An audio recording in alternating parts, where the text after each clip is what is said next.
Hello students, welcome to this segment on the modern element of literature by Matthew Arnold.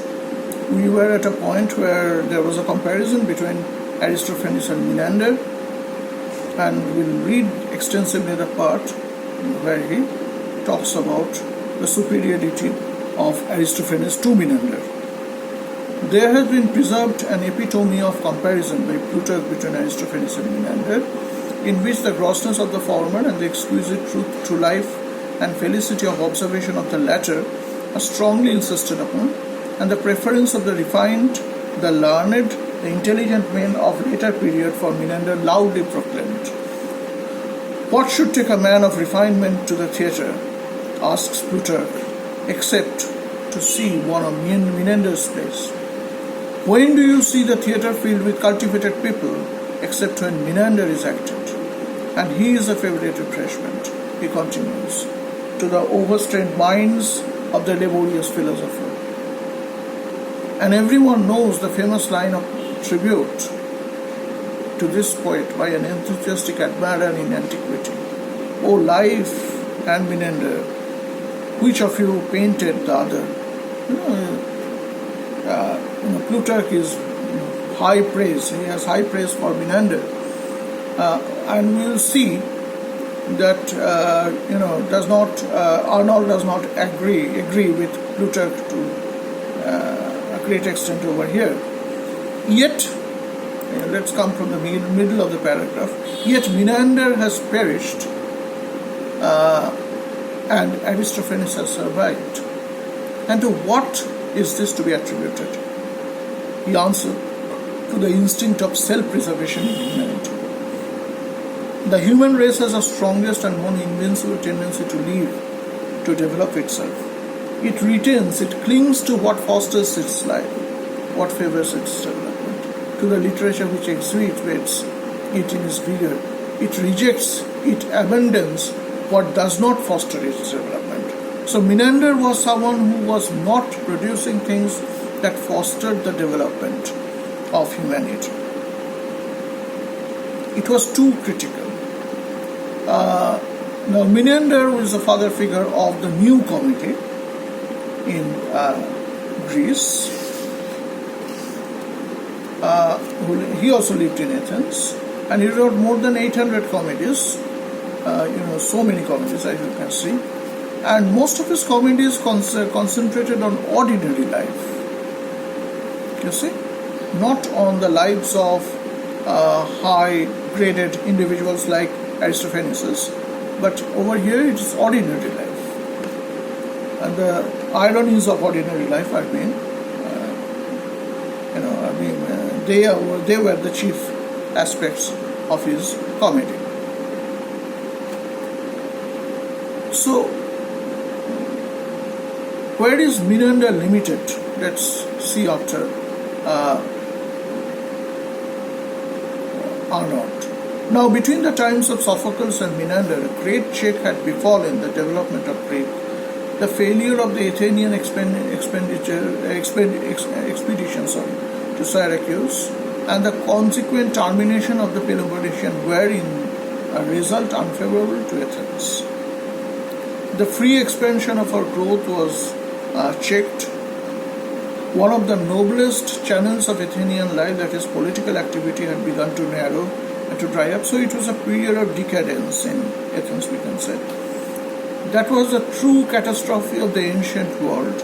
It was then that the oracle of the ancient world should have become silent, and that its gods should have forsaken their temples, for from the date of intellectual and spiritual life in Greece was left without an adequate material basis of political and practical life, and both began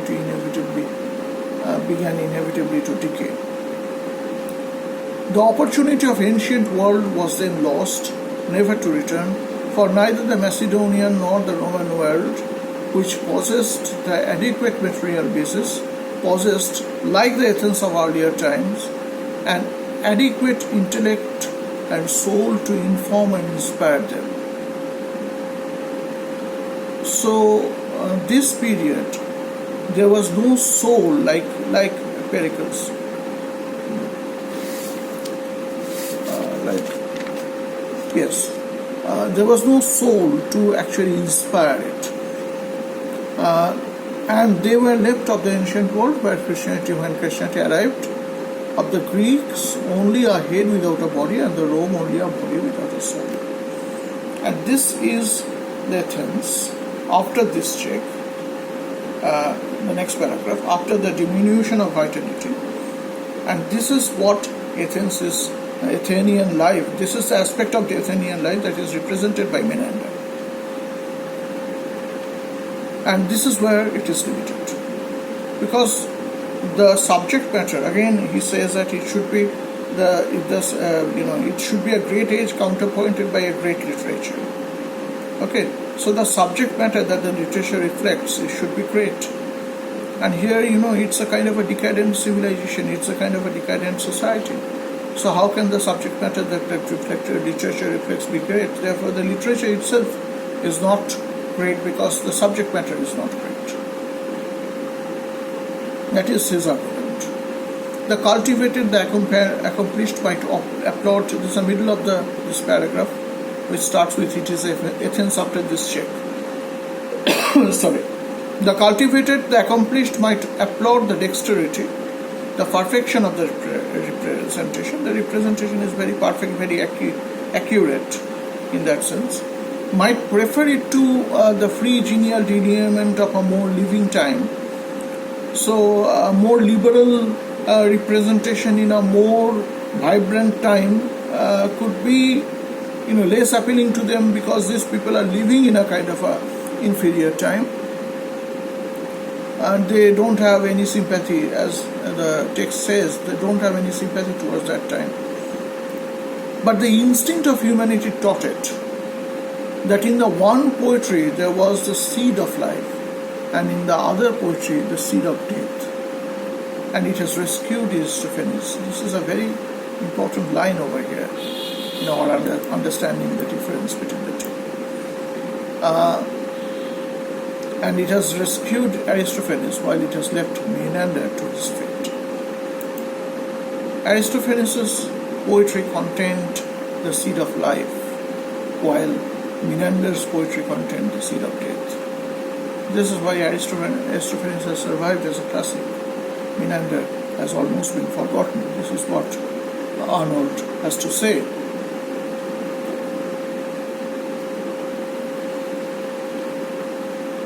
So we have just completed the comparatist analysis of two poets, Menander and Aristophanes, two dramatists, two comedy writers. But it's not for no reason that he actually compares between the two.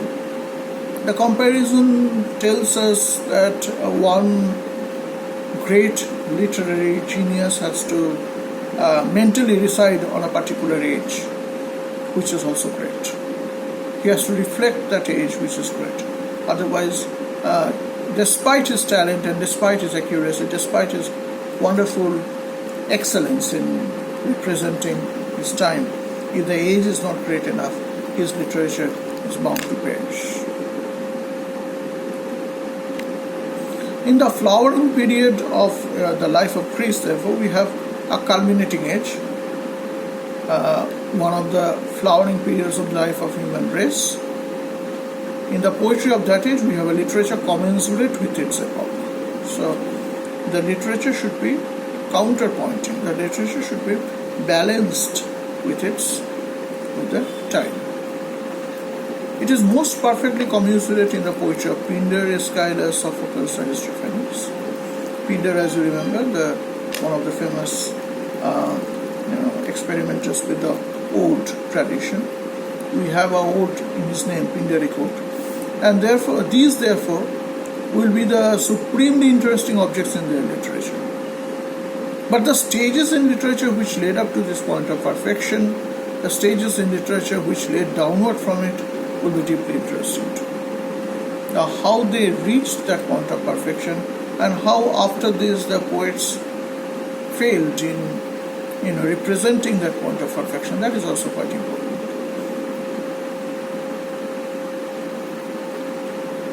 A distinguished person who has lately been occupying himself with Homer has remarked that an undue preference is given in the studies of Oxford to the poets over Homer. The justification of such preference, even if we put aside all philological considerations, lies perhaps in what I have said. Homer himself is eternally interesting. He is a great poetical power, and even Sophocles or Aeschylus, but his age is less interesting than himself. Aeschylus and Sophocles represent an age as interesting as themselves. The names indeed in their dramas are the names of the old heroic world from which they were far separated, but these names are taken because the use of them permits to the poets that free and ideal treatment of his character, which the highest tragedy demands. And into these figures of the old world is poured all the fullness of life and of thought which the new world has accumulated. The new world in its maturity of reason resembles our own, and the advantage of Homer is their greater significance for us, which Aeschylus and Sophocles gain by belonging to this new world, more than compensate for their poetical inferiority, to him. So this Homer talked about an old world, which in fact was Homer was great. According to Matthew Arnold, even greater than Aeschylus and Sophocles. But still, his age was not interesting enough, according to him. While Aeschylus and Sophocles lived in a new period where the age, as you have seen, it's Pericles' Athens, the age is so interesting, the age is so illustrious, that in their case, literature has gained the adequacy that it should do in a proper age, and it is thus they become more widely treated and more widely cultured than Homer in literary circles. This is the idea over here. Now he comes from passes to the Roman world. As you know, in the classical period we call it the Greco-Roman civilization. First came the Greeks and then the Romans. And he had mentioned Plutarch. Plutarch was giving a kind of a comparison between the Greeks and the Romans, making a comparison over there. And it's natural that he will come to the Roman world. There is no necessity to accumulate proofs that the culminating period of Roman history is to be classed among the leading, the significant, and the modern periods of the world. We know particularly the rule of Augustus Caesar, for instance. See what Arnold says. There is universally current, I think, a pretty correct appreciation of the high developments of Rome, of the Rome of Cicero and Augustus. No one doubts the material civilization, the refinement of life were largely diffused in it. So it was so much improved, so much advanced and modern from the material point of view. No one doubts that civilization of mind was intelligent. Civilization of mind and intelligence were widely diffused in it. Therefore, I will not occupy time by showing that Cicero corresponds with his friend in a style of the most accomplished, the most easy letter writers of modern times, that Caesar did not write history like Sir Walter Raleigh. Again, he is coming back to Walter Raleigh to suggest a age that is, or suggest a writer who is not that modern in his estimation. The great period of Rome is perhaps on the whole the greatest, the fullest, and the most significant period on record. It is certainly a greater, a fuller period than the age of Pericles. Now this is a far more adequate, a far more advanced period in the material terms than Periclean Athens. It is an infinitely larger school for men reared in it. The relations of life were immeasurably multiplied, and events which happen are an immeasurably grander scale, are on an immeasurably grander scale. The facts, the spectacle of this Roman world then are immense. Let us see how far the literature, the interpretation of facts had been adequate. Now that we know that the Roman world was a period of huge material developments, we have to see whether its literature actually counterpoints to it. Now this is where we are going to end this particular segment. I think I'll be able to finish it off in the next two segments. In the next segment we'll come to Lucretius particularly as Honor's representative Roman writer. Thank you.